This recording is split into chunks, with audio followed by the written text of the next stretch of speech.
di Laboratorium Kimia 4 Gedung GG. Sebelum kita memasuki laboratorium, kita wajib mematuhi dan memahami safety induction yang berlaku, dimulai dari prosedur keselamatan kerja, serta fasilitas darurat yang tersedia di laboratorium. Jadi, yuk ikut aku untuk lebih mengenal peraturan keselamatan kerja yang berlaku di Laboratorium Kimia 4.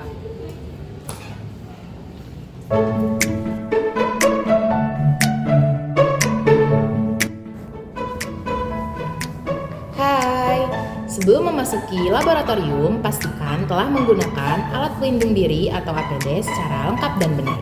Yang pertama, gunakan jas laboratorium untuk melindungi tubuh dari percikan bahan kimia. Kedua, kenakan sarung tangan yang sesuai dengan jenis bahan yang akan digunakan. Ketiga, pakai kacamata pelindung untuk menjaga mata dari percikan bahan berbahaya.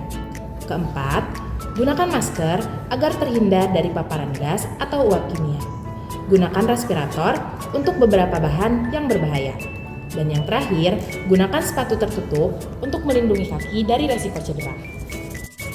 Selanjutnya adalah lemari asap, salah satu fasilitas penting di Laboratorium Kimia 4 Gedung GG. Fungsi utama lemari asap adalah untuk melindungi pengguna dari paparan uap, gas, atau bahan kimia berbahaya yang dapat mengganggu kesehatan. Berikut adalah cara penggunaannya. Pertama, nyalakan blower dan lampu sebelum digunakan. Kedua, atur kaca pelindung pada ketinggian yang aman, sekitar setinggi dada. Ketiga, lakukan seluruh aktivitas di dalam area kerja lemari, bukan di luar. Dan yang terakhir, matikan ventilasi.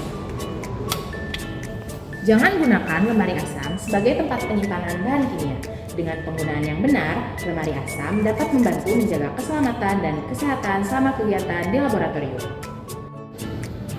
Selanjutnya adalah tempat pembuangan limbah. Setiap kegiatan di laboratorium menghasilkan limbah kimia. Di laboratorium ini terdapat limbah cair yang harus dikelola dengan benar. Limbah cair kimia dikumpulkan pada wadah khusus yang sudah diberi label limbah cair.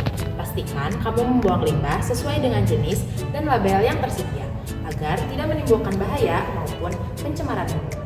Adapun untuk limbah logam berbahaya, gunakan wastafel khusus yang telah disediakan di sebelah kanan laboratorium.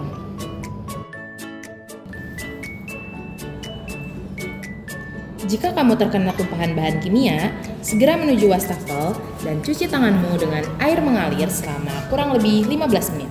Wastafel digunakan untuk mencuci tangan serta membersihkan peralatan setelah kegiatan praktikum. Namun, jangan gunakan wastafel untuk membuang bahan kimia atau limbah berbahaya.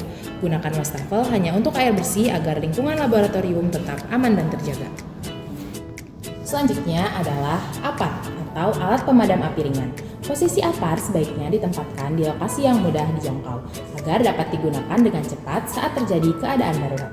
APAR berfungsi untuk memadamkan api kecil sebelum api membesar. Berikut adalah cara penggunaan dengan metode PAS. Yang pertama yaitu P atau full, tarik pin pengaman. Kedua, A atau aim, arahkan nozzle ke sumber api. Yang ketiga, S atau squeeze, tekan tuas untuk menyemprotkan isi tabung. Dan yang terakhir, S atau sweep, gerakan semprotan dari sisi ke sisi hingga api padam. Gunakan APAR dengan tenang dan hati-hati, serta pastikan hanya digunakan pada kebakaran berskala kecil. Selanjutnya adalah kotak P3K atau pertolongan pertama pada kecelakaan.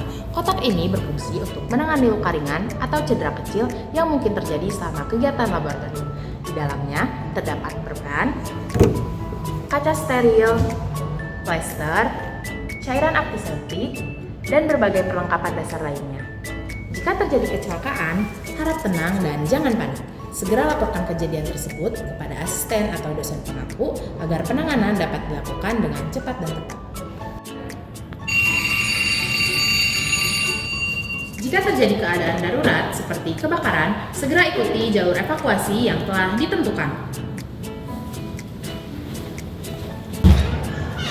Tetap tenang, jangan berlari, dan ikuti arahan petugas atau asisten laboratorium.